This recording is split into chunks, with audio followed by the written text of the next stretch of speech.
Bom dia, boa tarde, boa noite, tudo bom com vocês, senhores? Então, nós vamos começar a correção da atividade revisional que foi passada para vocês, as 10 questões de história, certo? E aí a gente vai fazer, vou corrigir com vocês e fazer um comentário a respeito das questões, beleza? Vamos lá então? Vamos lá então. Olha só, a gente vai começar a revisão aqui. Vocês colocaram o nome de vocês, certo? A turma, a série. E a gente vai para a primeira questão. Olha só. No Paleolítico, Idade da Pedra Lascada, destacou-se a arte rupestre. Qual das alternativas abaixo explica o que era a arte rupestre? Temos as alternativas aí, ó. A correta, eu marquei a letra A, correta letra A. Por quê? Olha só, ela está falando assim, a arte rupestre era composta por representações gráficas, desenhos, símbolos, sinais feitos em paredes de cavernas ou pedras pelos homens do período paleolítico. Quando a gente fala em pintura rupestre, ela faz referência ao cotidiano, certo? Daquela galera do período. Eles retratavam aquilo que eles viam, se eles caçavam, se eles pescavam, se eles encontravam animais, certo? A letra B está falando assim, ó, tipo de arte feita na pré-história que se baseava na pintura de quadros e escultura em madeira. Não existiam quadros nessa época, tá, senhores? A terceira aqui, né, a C. Pinturas feitas com sangue de animais nas paredes das primeiras igrejas que surgiram nesse período. Em algum momento, eu cheguei a fazer menção de igreja que fazia parte desse período aqui. Não, a questão da igreja está associada ao surgimento dos primeiros povoados. Aí a gente fala das civilizações que eram politeístas e depois passaram a ser monoteístas, tá? Estilo artístico desenvolvido na pré-história, onde os artistas podiam expor suas obras de arte em pequenos museus e galerias de arte. Falei alguma coisa dessa? Não. E a última faz menção a nenhuma das alternativas. Olha só. Então, letra A, certo? 2. Dentre as opções abaixo, qual delas apresenta apenas exemplos de fontes escritas? Vamos ver aqui. A letra A está falando diários, jornais e leis, cartões postais, fósseis e lendas, revistas, livros e vestimentas, brinquedos, documentos e imóveis, pinturas, utensílios domésticos e certidões de nascimento. Ele quer aqui apenas exemplos de fontes escritas. A alternativa correta também é a letra A, porque são diários, jornais e leis, são fontes escritas. Ele não quer, por exemplo, fósseis ou então vestimentas, que já não são fontes escritas, são objetos históricos, certo? Beleza? Vamos aqui. 3. Assinale a alternativa que apresenta as características corretas do Egito Antigo. Então, vamos lembrar que o Egito ele vai ser uma sociedade, uma civilização, obviamente, antiga, mas que ela vai ter aqui uma hierarquia, né? Uma hierarquia social. Desde as pessoas que têm maior poder aquisitivo, que têm maior poder, assim como as pessoas que têm menor poder aquisitivo, certo? Então, vamos ver aqui, ó. Vou começar de baixo para cima. Nenhuma das alternativas? Não. A letra D está falando. O faraó era eleito pelo povo egípcio para um mandato de 4 anos. Nas eleições egípcias, todos podiam participar, menos os escravos e os camponeses. Eu falei em algum momento que o faraó ele era eleito pelo povo egípcio? Não. Mandato de 4 anos? Esse conceito aqui de mandato de 4 anos é república. A gente está falando de o quê? Teocracia, não é? Então, não tem essa questão de o mandato, de haver um governo democrático, muito menos eleições. C. A maior parte da sociedade era composta por escravos, que apesar de serem comercializados como mercadoria, tinham vários direitos sociais. Escravo aqui não tem direito social. Lembra, como é que ele se tornava escravo? Ou ele era espólio de guerra, né? Um povo se tornou subjugado a outro, ou a ideia que nós tínhamos sobre não pagamento de dívidas dentro das civilizações antigas, ok? Os escribas tinham muito poder na sociedade egípcia, mais do que o faraó, pois sabiam ler e escrever. Os sacerdotes tinham pouca importância social, pois a religião não era muito valorizada pela sociedade egípcia. Escribas vão ter mais poder do que o próprio faraó? Não, o faraó está lá na pirâmide, o início da pirâmide. Ele é o cara que tem maior poder, então é a letra A. O poder era concentrado nas mãos do faraó.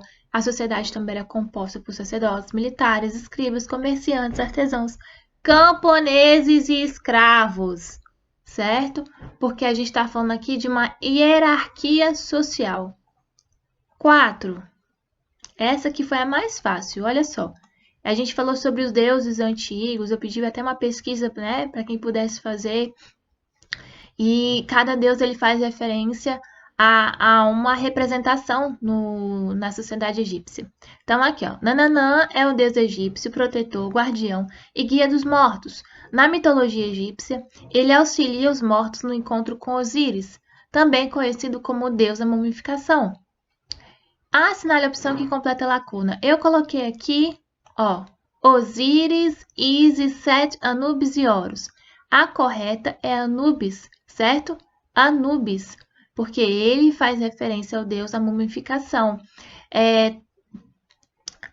Os sacerdotes, eles vestiam roupas caracterizadas e até máscaras de Anubis para fazer todo o ritual de mumificação, certo?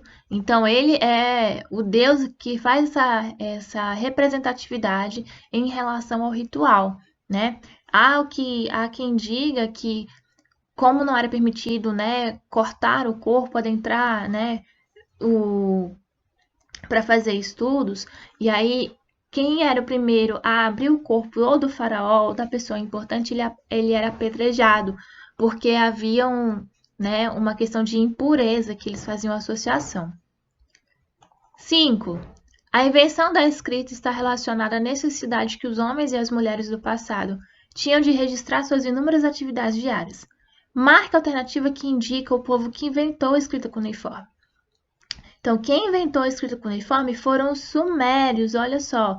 Eles foram os primeiros povos a utilizar a escrita como uma forma de registro do cotidiano, dos impostos que eram pagos, até por uma questão de organização social, ok? Vamos lá. Aqui tinha o videozinho da aula número 4, certo? Ainda fazendo referência às primeiras civilizações. E tá assim, de acordo com seus conhecimentos e a videoaula acima, responda. Qual o povo que não era considerado politeísta? Qual era o único povo que não era considerado politeísta dentro dessas civilizações antigas? Povo hebreu, os hebreus, certo? A resposta correta aqui, ó, hebreus. 7. A Mesopotâmia abrigou parte das primeiras civilizações da humanidade. A presença em sua região dos rios Tigres e Eufrates foi fundamental porque a presença dos rios foi importante para a região. Olha só, eu coloquei um mapinha aqui, fazendo referência aos rios, né? Que passavam aqui na Mesopotâmia, Tigres e Eufrates, beleza? Lembrando que Mesopotâmia quer dizer terra entre rios, ele quer saber por quê. E aí, quem colocou no sentido assim, ó, porque possibilitou o desenvolvimento da agricultura, servia de fonte de abastecimento e como rotas comerciais.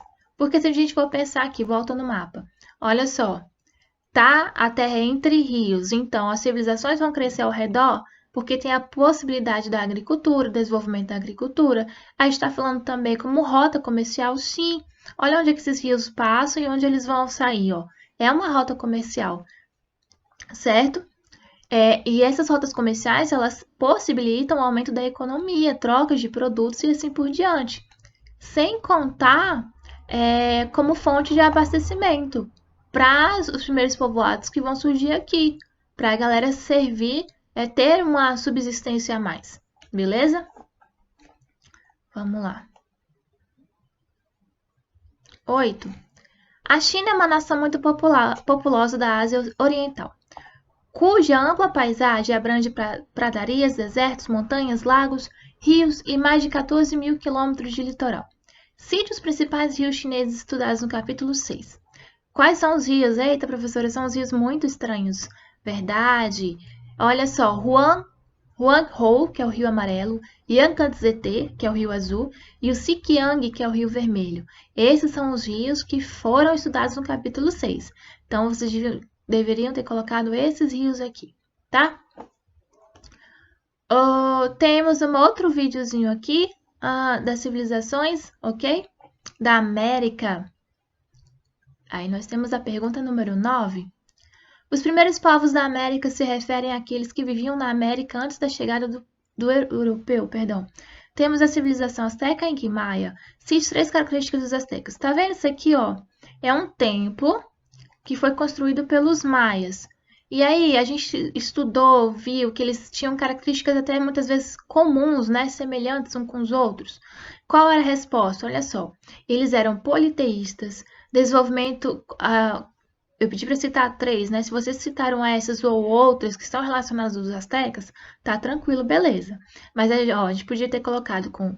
Eles eram politeístas, desenvolvimento de técnicas da agricultura, como as próprias chinampas. Lembra que chinampas vão ser ilhas artificiais, né, superficiais, que flutuavam e que possibilitavam também outra forma de produção de alimentos, tá? A sociedade asteca possui uma hierarquia social bem definida.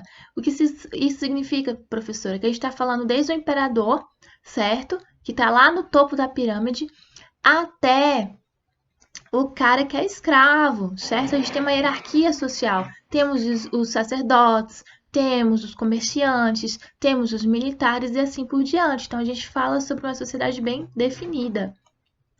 A última questão. Os fenícios fazem parte de uma das mais importantes civilizações da antiguidade, a civilização fenícia. Viviam no norte da Palestina, entre o mar Mediterrâneo e o território que hoje corresponde ao Líbano, Síria e Israel. Explica o significado de telocracia. Olha que imagem bonita. Isso aqui faz referência a onde os fenícios surgiram, tá vendo? Muito top, né? Qual é a resposta correta?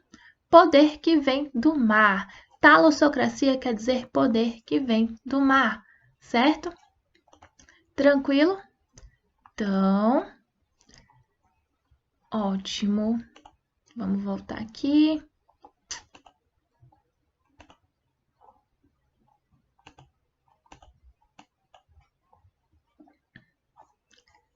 Opa! Deu uma travadinha. Calma que a teacher vai sair. Pronto. Então, meninos, terminamos as nossas correções, né, da atividade. Espero que vocês tenham ido super bem aí, beleza? Ah, uma coisa, não esqueçam de fazer as atividades do professor Vitor, tá? Das redações que foram pedidas, não se esqueçam que é muito importante, beleza? Semana que vem nós estamos cheios de novidades aí, então aguardem que as nossas aulas agora vão bombar demais, tranquilo? E a gente se vê nos próximos. É importante que vocês continuem nesse ritmo de estudo, né, que cada um adquiriu, né, com o cronograma certinho, para a gente dar certo e dar bom para todo mundo, certo? Bom dia, boa tarde, boa noite, senhores. Beijos.